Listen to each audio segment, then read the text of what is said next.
Okay, so last time we were looking at Taylor series. So you see, for Taylor series, for almost any problem, we have several techniques.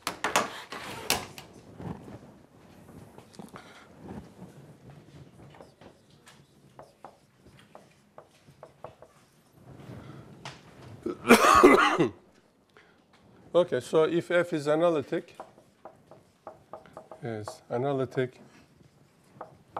at x equal, let's say, x sub 0, then f of x is equal to the Taylor series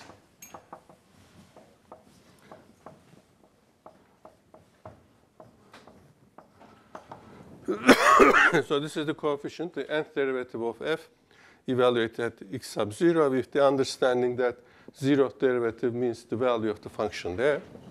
Okay, x minus x sub 0 n for x less than r for some r. Okay, so this is the general theory, and if we define Taylor polynomial, we should also put somewhere f denoting that this is related to this f. Okay, but we continue with the same f. So if you do this as summation k equals, okay, 0 to n, the kth derivative x sub 0, k factorial, x minus x sub 0, k. Okay, so this is a polynomial, Taylor polynomial.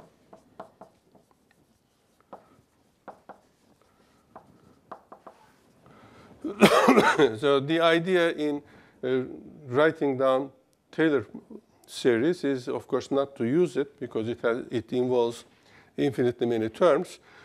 The expectation is that if I take the polynomial of sufficiently high degree, then it will approximate the function. And the nice thing is that if we define Rn, or maybe I do it in one step. So f of x will be this polynomial plus Rn x. So this is the remainder. In other words, if I use this at a point, the error will be precisely this one. Okay?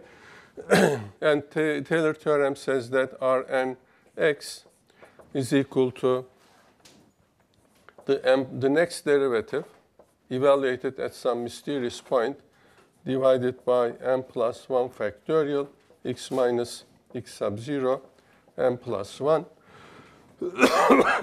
for some c between x and x sub 0. Okay, so there is also an integral formula for the error. Sometimes this formula is useful, sometimes the integral formula is useful. The nice thing about this is that if you have an understanding about the nth derivative, the general term, and if it is bounded, then I can work on this. And for example, if this is bounded, you see that this part is one of the sequences that appear frequently. It goes to 0 as n goes to infinity, no matter which x you choose. Okay, so that will be useful in finding the error.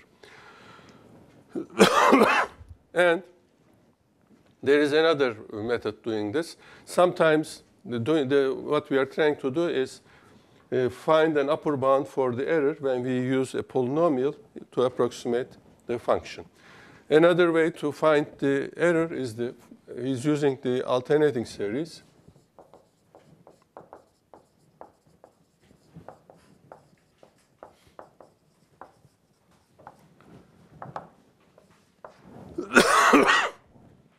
Sometimes the Taylor series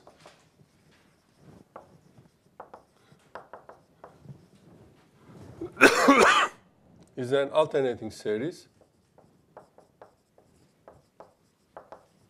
Okay, so then we know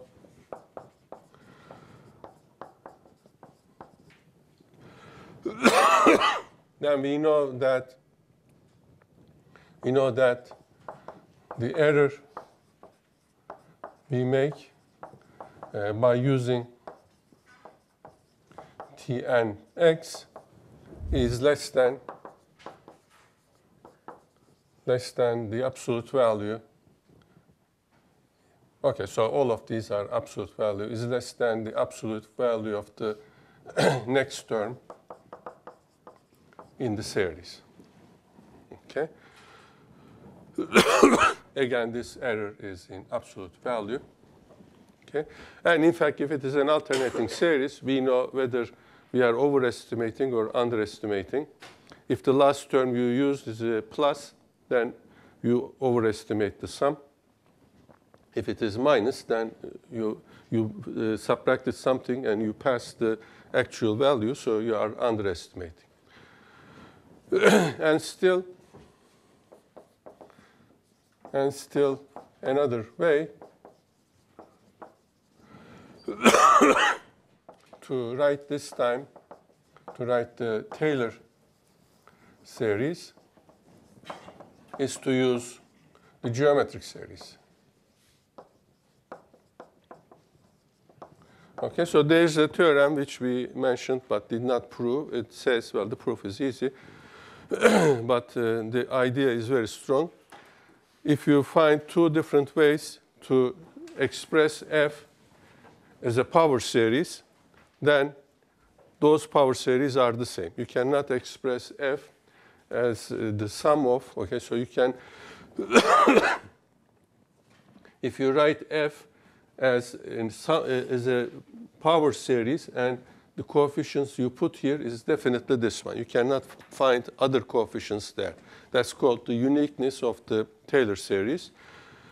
So once you know the uniqueness, you can start with the geometric series, play with it, multiply it with something, integrate, differentiate, and you eventually obtain the function. On one side, you see, on one side you have this one, 1 over 1. Okay, so let's say 1 minus x, 1 plus x squared plus.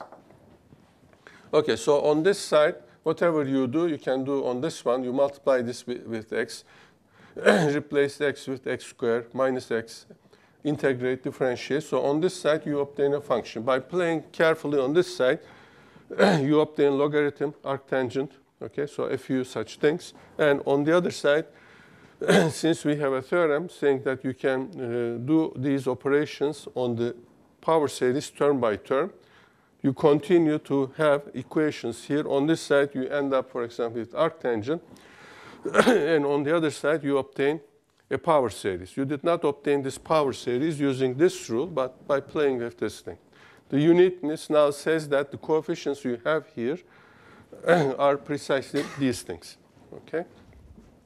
So now, last time we were having difficulties in understanding the Taylor series around x equals 2 of 1 over x. Okay, now let's come to this one. Okay. Okay, so last time we were looking at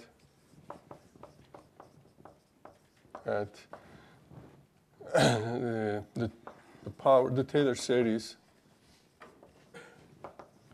of f of x, which is 1 over x around x equals 2. And we obtained this by using, okay, so we obtained the Taylor series by using summation n equals 0 to infinity, the nth derivative at 2 divided by n factorial x minus 2n. Okay, the function is easy, so we can easily guess and prove what the nth derivative will be. So we were lured into that alley of calculation, and we wrote this Taylor series. Okay, now this is the Taylor series of the function, but does it converge to the function or not? Then using the usual error terms, we had a problem because we could, using this Taylor's formula, Taylor's error formula, we could show that the Taylor series converges to the function on the right-hand side of 2, but we couldn't find a way of showing that it converges on the left-hand side. So in this case, what you do is you abandon that method and you try another method. Okay, so this method is now easier because we will start with the equality. Okay, so we will not have to check if the Taylor series converges to the function or not. We will write 1 over x as a power series. We will already have an equality here, and the uniqueness theorem tells us that the power series we have on the right-hand side must be the Taylor series. Okay, so we change our approach. Okay, so we start with the usual trick. So x, I want to write this in terms of x minus 2. So I write here x minus 2, 1 over x minus 2, but then I have to add 2. Okay, so this is x minus 2. Okay. So now I want to make it look like something like this. This works if you have 1 here. Okay, it means that this formula works if you have 1 here. So I make 1 there. I divide this by 2. So what I have here is x minus 2 over 2. Okay, so now I write this as a power series. So this is 1 over 2, 1 minus x minus 2 over 2 plus x minus 2 over 2 square. And the general term, of course, is the nth power of this. Okay, now I make it like this. So what I obtain is that 1 over x is equal to 1 over 2 minus 1 over 4 x minus 2 plus 1 over 8 x minus 2 square. So the general term is 1 over 2 to the power n plus 1. Well, we obtained exactly the same thing here. Of course, x minus 2n plus. And now we know that this part, we can write this part when x minus 2 over 2 is less than 1. Okay, so that's the whole thing. So we must add here x strictly less than 1. Okay, so, but this thing means that when x minus 2 is less than 2. Okay, so this now, in one step, we obtained the validity of the Taylor series being equal to our function. Okay, so this thing converges if and only if we have this. So what we had was, this is 0, this is 2, so this is 4. Okay, so on this interval, the Taylor series of the function converges to the function. Okay.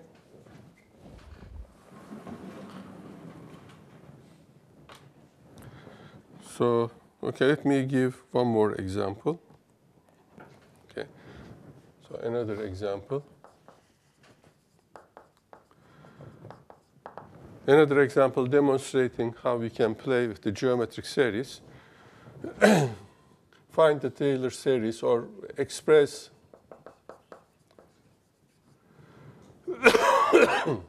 f of x equals 1 over, okay, I'm using 1 plus x as a power series in, okay, so in x minus 4. Okay, so that is expand f as a power series around x equals 4. Okay, so we do the same thing here. 1 over 1 plus x. I want to have x minus 4 here. Okay, so I'm subtracting 4 in the denominator, so I have to add 4 to the denominator. So this will be 5 plus x minus 4. Okay.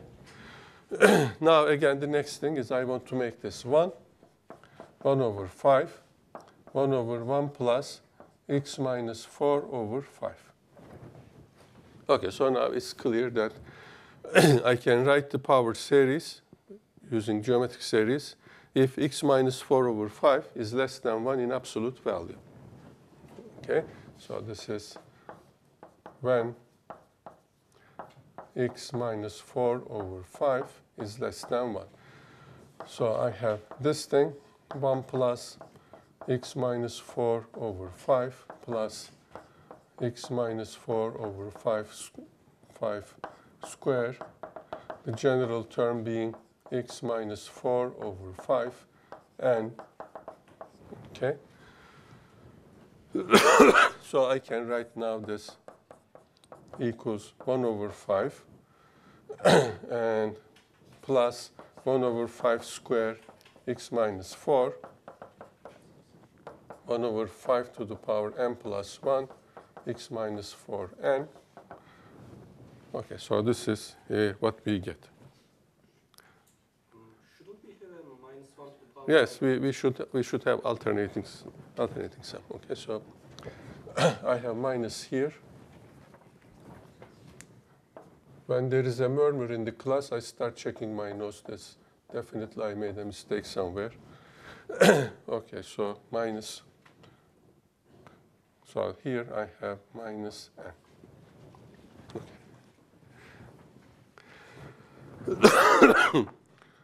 Okay, so in the picture, we like to see these things visually. So this is 4, this is 0, this is minus 1, and so this is 9, and the convergence is here.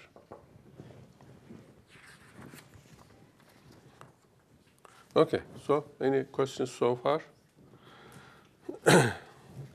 Now I'll show something for fun, because we covered most of everything that we should cover this semester. So the next things, the things that we are doing from now on are for fun. So let me play with harmonic series. Okay. So this is now finite harmonic sum. Okay, so we define this as 1 plus 1 over 2 plus 1 over n. Okay. N is an integer greater than 1. So you see h1 is equal to 1. Okay. We claim that this is the last time you see an integer here. Okay, so we claim that hn is never an integer again if n is strictly greater than 1. Okay, so h1 is an integer. Okay, you add this, you get 3 over 2. Okay, so we know that this increases as a rational function. But of course, you are adding smaller and smaller things. So sometimes the expectation is that sometimes it will be an integer. It's going to infinity. Okay, so it will pass over infinitely many integers. Will it ever hit one of those integers? So we claim that it will never hit an integer. It will go to infinity, but it will miss all the integers. Okay, so how do we see this? Assume to the contrary, as usual. To the contrary, that hn is equal to an integer m for some n greater than 1 and n for some n in natural numbers. Okay. So now we want to reach a contradiction from this. Okay, so for this thing, let k be the largest integer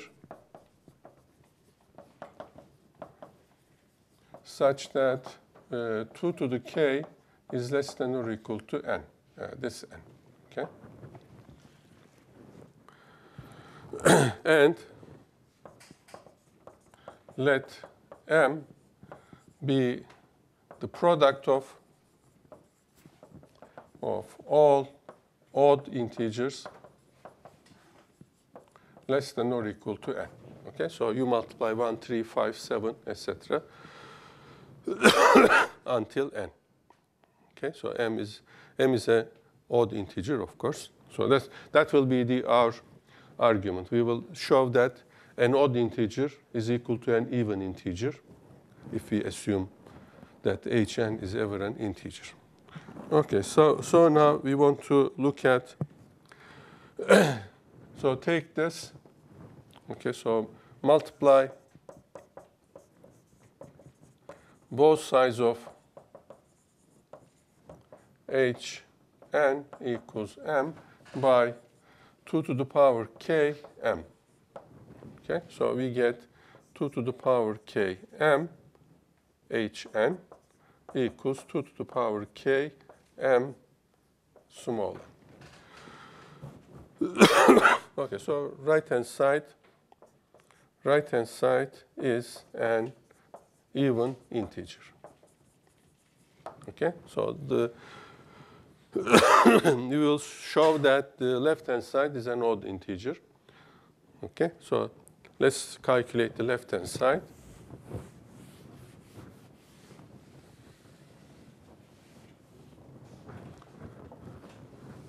Okay, so we will show now that the left-hand side is an odd integer. Okay. Okay, so let's see what the left-hand side is. 2km hn is equal to, okay, so I'll multiply each term one by one. This is 2km plus 2km over 2 plus 2km over 3. And somewhere in between, we have a general term, r, plus, okay, so we go to 2km n. Okay, so let's check these one by one. Okay, so you see, this is an even integer, no question about this. This is an even integer. Okay, so this is the product of all odd integers. So 3 divides this, and we have here. So here, we have two cases. If r is odd, this is an even integer.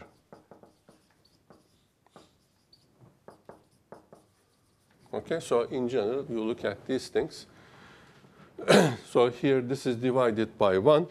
Okay, so we can now, from this point of view, 1 divides this, so we have even. So if this is an even integer, if r is even, now we have two cases. Okay, so, well, actually, if r is even, we have r is equal to 2 to the power l times t, where t is odd. Okay, so every integer can be written like this. You divide out all the 2's, and then what remains is an odd integer.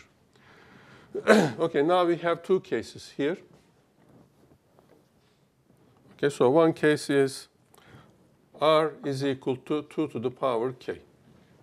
Okay, so somewhere we will definitely have this number, because 2 to the k is an integer less than or equal to n. So 1 over 2 to the k appears somewhere here. Maybe it is here, maybe it is here, but it will appear somewhere.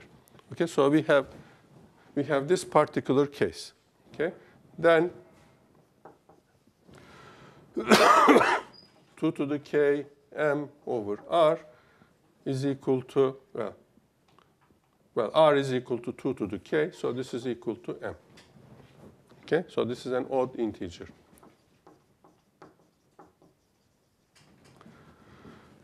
The other case is r is equal to 2 to the l t. L is strictly less than k, and t is greater than or equal to 3, obviously. Okay. Well, okay. So is this clear for everyone? Okay. So if this is clear, then you see that 2 to the k m over r is equal to 2 to the k minus l m over t. Okay, so this is an integer because t is an odd integer. It divides m. K is strictly larger than l, so I have at least 1, 2 here. So this is even.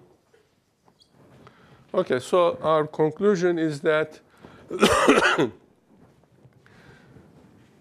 all of these except one, except this one, are even integers, and we add them an odd integer. Okay, so this is an odd integer. So left-hand side is an odd integer. Okay, so this is a contradiction.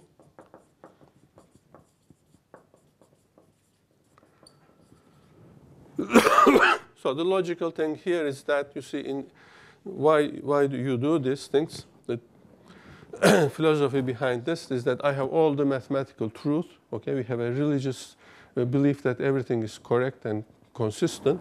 I add one more information to this existing perfect body, and I reach a contradiction. Okay, I believe that no contradiction appears in mathematics. Since I got this one, it must be caused by this extra condition. Okay, so that's the philosophy behind proof by contradiction. So it means that I cannot add this fact to the mathematical luggage. So Hn is never an integer when I pass the first step. 1 is the only number, only integer this harmonic sum ever sees. After that, it always jumps over integers. Okay, so this is, it gives you a different feeling, right, isn't it? So you don't have to calculate infinitely many harmonic sums, and after trillions of years later, you realize that it's never hitting an integer. You just check, and now you know that it never hits an integer. Okay, so let's see. Last time, we started doing multiplication of power series. So that's another application of the fact that Taylor series is unique. If you write a function as a power series, then it's the Taylor series of that function. So once we know that, we started with geometric series and played with it to obtain a series equal to our function. We start with the known power series that compose our function. We multiply or divide those power series. The result will be the Taylor series of our function. So this is important because normally when you have a product of two functions and you want the Taylor series, to approach the problem directly, that's to try to find the nth derivative, is generally very tiring, because if you have a product of two functions, after you take the derivative, it splits into two parts. Each part splits into two parts. So it's not very manageable. Okay, so, but if you know the power series of these two functions, you just multiply them. Of course, since you are getting some advantage here, you have to pay a price there.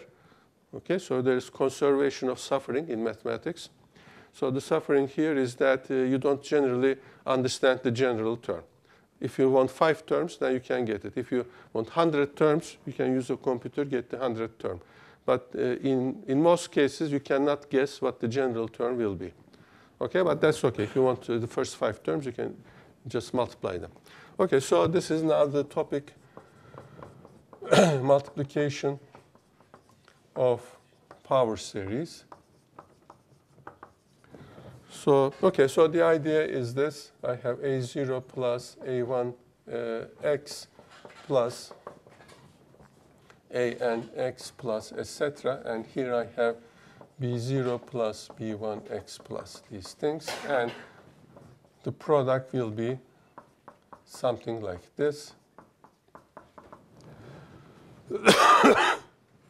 Okay, so so for example, suppose I want only the first 2 terms here. So it is clear that I don't need x squared here because it will never appear here. I don't need x squared here. So for this part, for example, I only need to understand this part and this part. Okay? If I need the first 5 terms, then I take only the first 5 parts here, only the first 5 parts here. So that will give me the whole part. So this is using polynomial multiplication, except that if I'm using this one, you see by multiplying these things, I'll get coefficient for x squared, but that coefficient will not be this one, because to contribute to the coefficient of x squared, I need the x squared coefficient here and x squared coefficient here.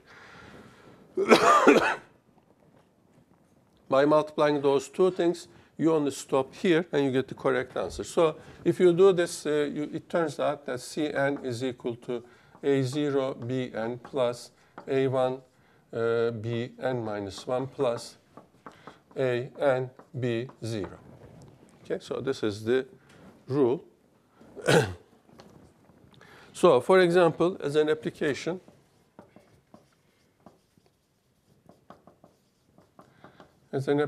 let us find the first few terms of the Taylor expansion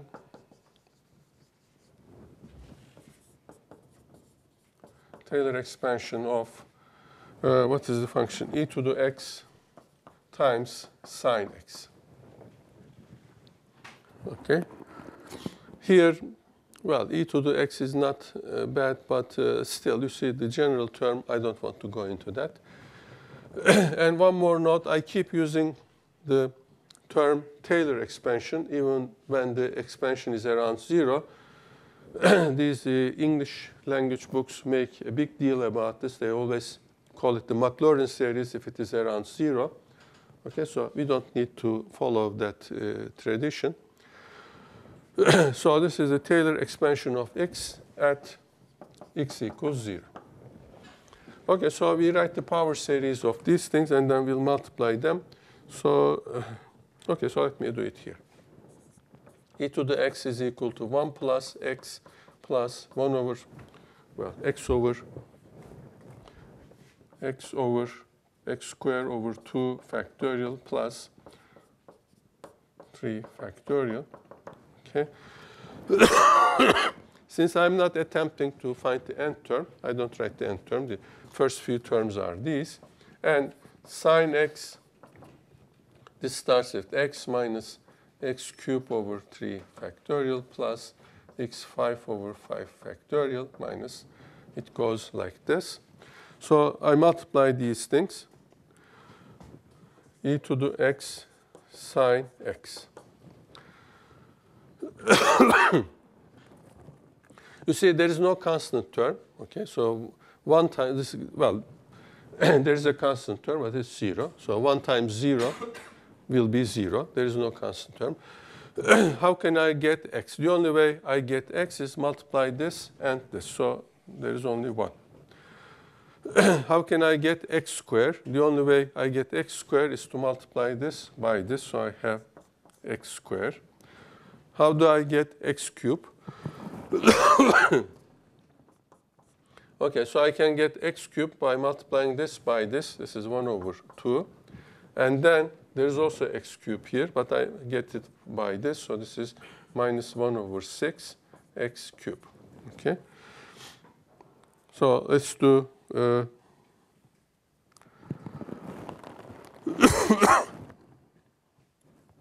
okay, so it's in this. I have an observation here. Okay, let's get the coefficient of x to the 4. So 1 times, there's no x to the 4 here. Okay, so this times this is minus 1 over 6. And this times this, okay, plus 1 over 6, x to the 4, plus, let's do the fifth one, and then we'll stop here.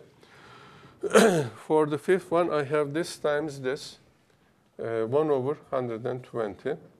And then this times this, minus 1 over 2 times 1 over 6. And of course, I have x to the 4 here. So this times this, plus 1 over 24, x to the 5. So you do these things. So you get this one. This is 0. And this one is minus 1 over 30. Okay, it continues like this.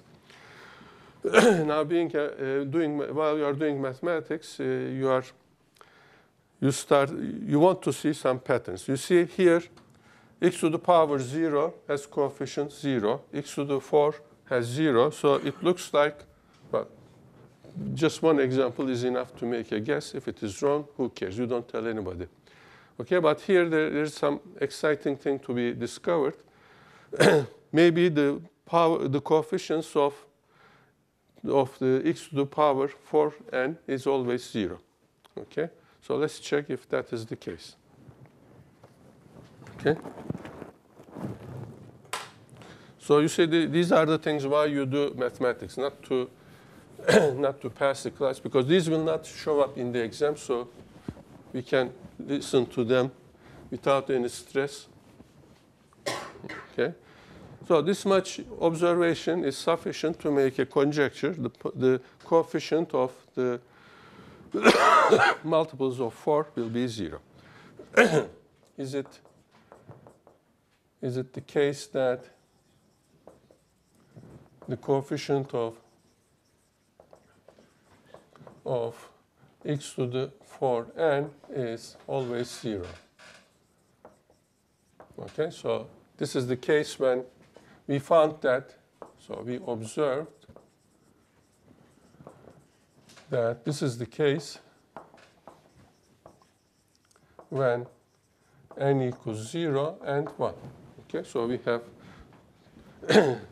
two evidence that it will work.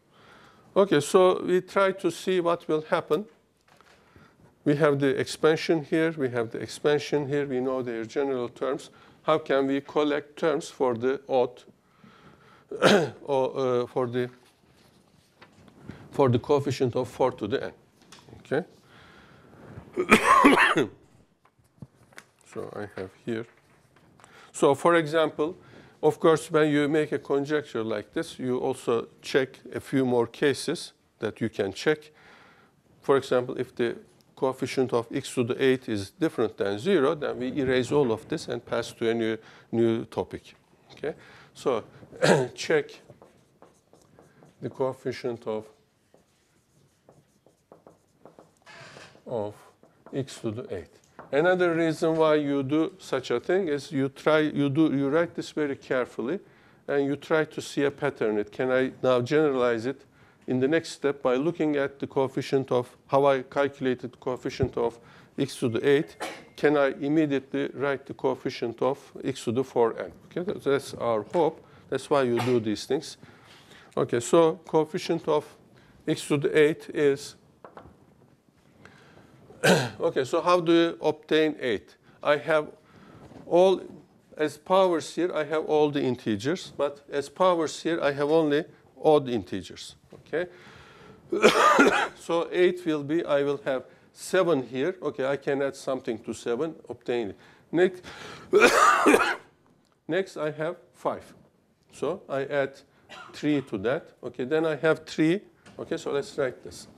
So the coefficient will be here, this is 1 over 1 factorial. Okay, so 1 over 1 factorial times 1 over, okay, so there is a sign there. So what will be the sign? 7 is going to be minus, right?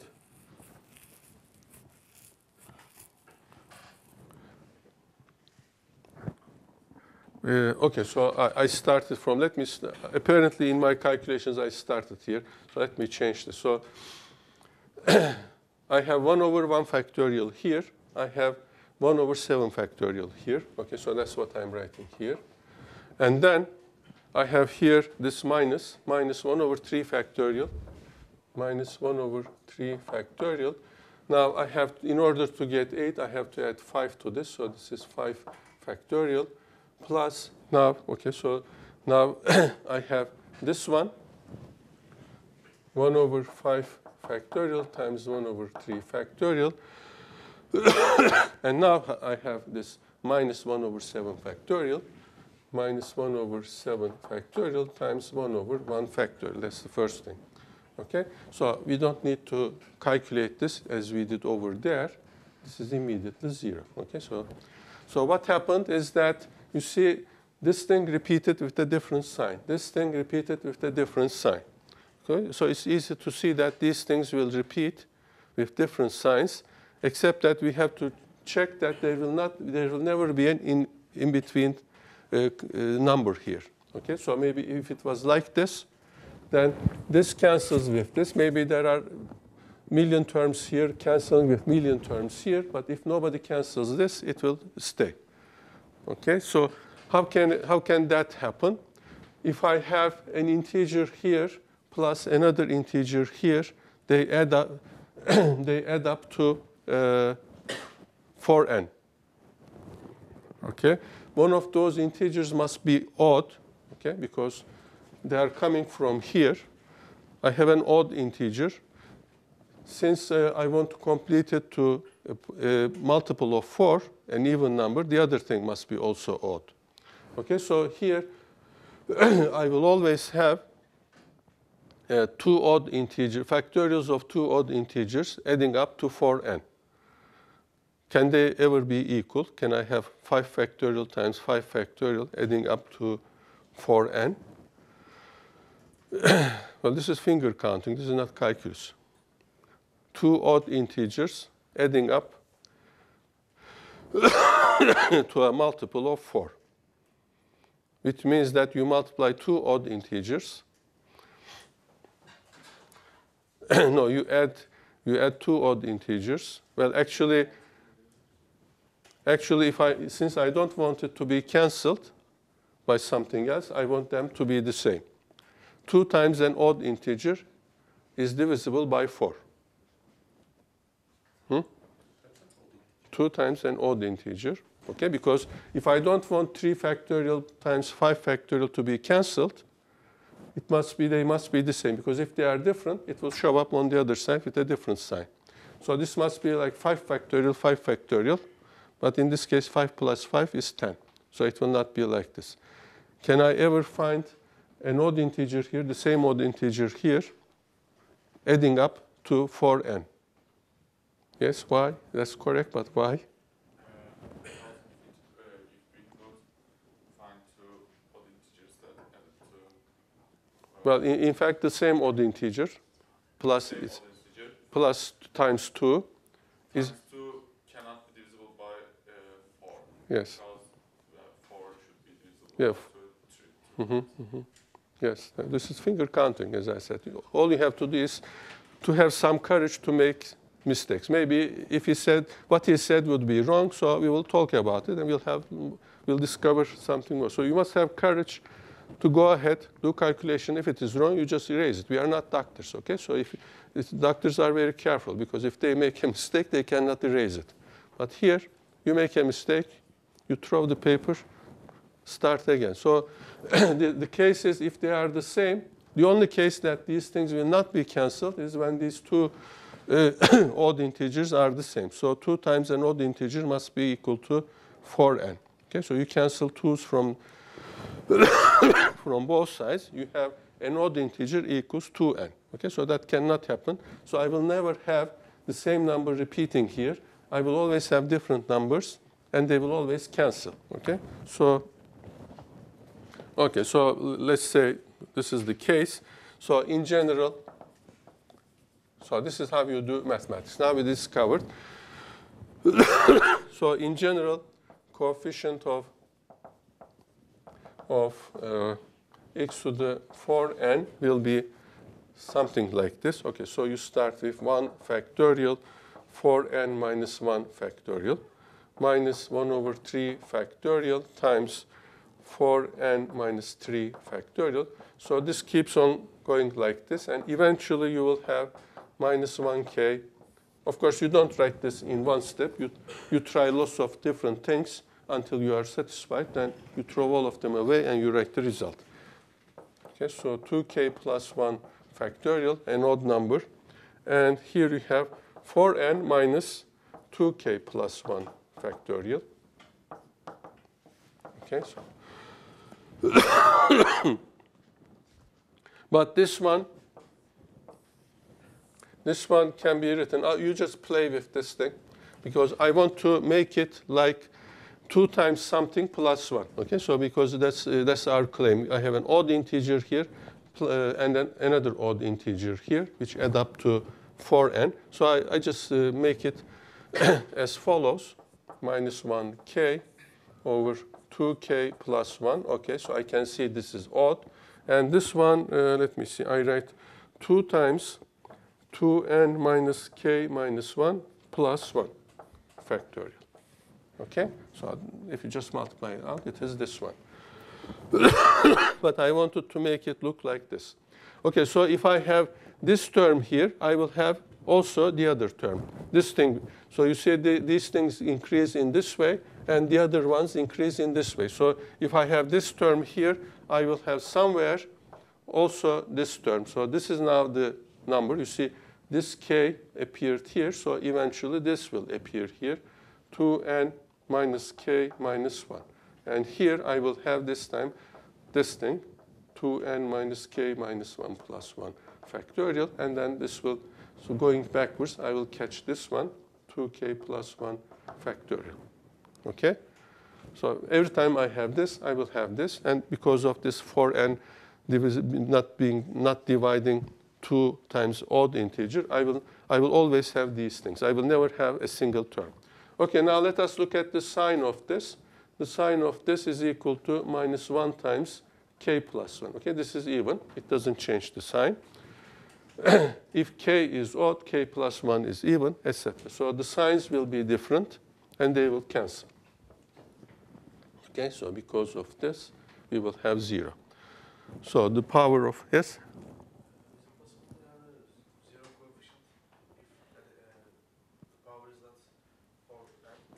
Well, you see, this is the next step. Now you do it and you tell us. Okay, so in order to suspect something, you can give this to a computer and check maybe the first 20 terms, etc. See if you can detect a pattern there. Okay, so this is how you play with these things. Okay, so now, again, we know that x to the power 4n up to infinity will always be 0. So that's the power of doing such simple calculations. Okay, let me see if... Okay, so let's stop here. Next hour, we'll start with division of power series, and I'll talk about the Taylor expansion of tangent of x, which is never found in any calculus book. Okay? Bizden ayrılmayın.